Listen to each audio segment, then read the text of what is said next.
Life insurance corporation of India यानी कि LIC एक ऐसा नाम, एक ऐसा ब्रांड और एक ऐसी सेवा जो लगभग हर भारतीय जिसके पास किसी भी प्रकार की इंश्योरेंस है वो इससे वाकिफ है। और लाइफ इंश्योरेंस के नाम में ही उस कंपनी का सारा पर्पस छुपा हुआ है।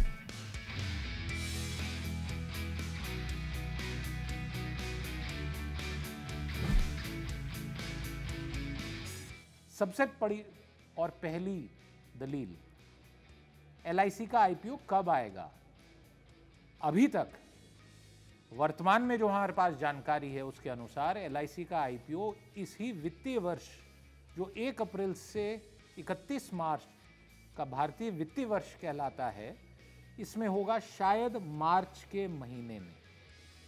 और इससे जुड़ी हुई दो जो खबरें हैं वो आपके साथ मैं साझा करना चाहूंगा। सबसे पहली कि LIC एक अलग पार्लियामेंट्री एक्ट के तहत चलती है, एक कॉरपोरेशन है, नॉर्मल PSU से अलग है, परंतु रेलवे जैसे सरकारी विभाग जैसी भी नहीं चलती। आप समझ लीजिए कि इसका पूरा जो कामकाज है, इसका स्ट्रक्चर है, वो एक प्रॉपर कंपनी के तहत है, परंतु इसमें एक कानून ऐसा है जिसके तहत फॉरेन इन्वेस्टमेंट LIC में प्रोहिबिटेड है, उस पर रोक है।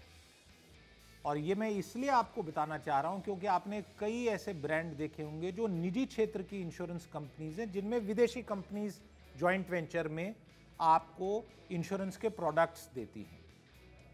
और इस LIC में फॉरेन इन्वेस्टर भी आ पाए क्योंकि ये भारत का सबसे बड़ा IPO होगा।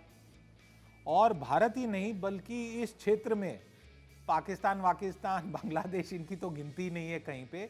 इस क्षेत्र में चाइना से बाहर सबसे बड़ा IPO होगा, तो विदेशी निवेशक भी इसमें पैसा लगाना चाहेंगे और विदेशी निवेशक और भारतीय निवेशक इन सब की एक प्रकार से होड़ होगी पैसा लगाने के लिए LIC के इनिशियल पब्लिक ऑफर में। दूसरी इससे जुड़ी हुई एक और दिलचस्प खबर है जो कई हमारे दर्शकों ने देखी होगी। लगभग हर अखबार में फ्रंट पेज पे एक क्वार्टर पेज ऐड है जिसमें LIC उन सब लोगों को जिनके पास LIC का कोई भी प्रोडक्ट हो, कोई भी पॉलिसी हो, उनको ये निवेदन कर रही है कि आप अपना डीमैट अकाउंट खुलवा लीजिए। अब डीमैट अकाउंट कईयों को तो पता होगा, जिनको नहीं ये जानकारी उनके लिए ये कि डिमेटेरियलाइज्ड शेयर्स रखने के लिए एक अलग डीमैट अकाउंट होता है। आप समझ लीजिए कि एक प्रकार से बैंक अकाउंट ही है आपका, जिसमें शेयर्स जमा होते हैं और जब आप बेचते खरीदते हैं शेयर तो वो जमा होंगे। अब LIC क्यों कह रहा है ऐसा? LIC का काम तो पॉलिसी बेचने का, उसका शेयर से क्या लेना देना इस प्रकार से। तो ये एक बड़ा यूनिक फीचर है, ये भी एक बड़ी यूनिक चीज जुड़ी हुई है LIC के साथ। वो ये कि आप जो पॉलिसी होल्डर हो, अगर आप LIC का शेयर भी खरीदना चाहते हो यानी उसके शेयर होल्डर बनना चाहते हो बाज़ाब्ता तरीके से, तो डीमैट अकाउंट खोलिए और LIC का जब IPO की पूरी दस्तावेज, पूरी जानकारी बाहर आएगी तो आप पाएंगे कि रिजर्वेशन होगी आपके लिए जो LIC के पॉलिसी होल्डर्स हैं LIC के शेयर्स के लिए। आपने देखा होगा पिछले कुछ महीनों में इतने सारे जो शेयर बाजार में IPOs आए हैं, कईयों में तो बहुत डिमांड रही, कई 100, 150 गुना, 200 गुना लोगों ने जितने शेयर थे उससे 200 गुना ज़्यादा मांगने का प्रयास किया और अलॉटमेंट बहुत कम हुई। अलॉटमेंट भी एक प्रकार की लॉटरी थी।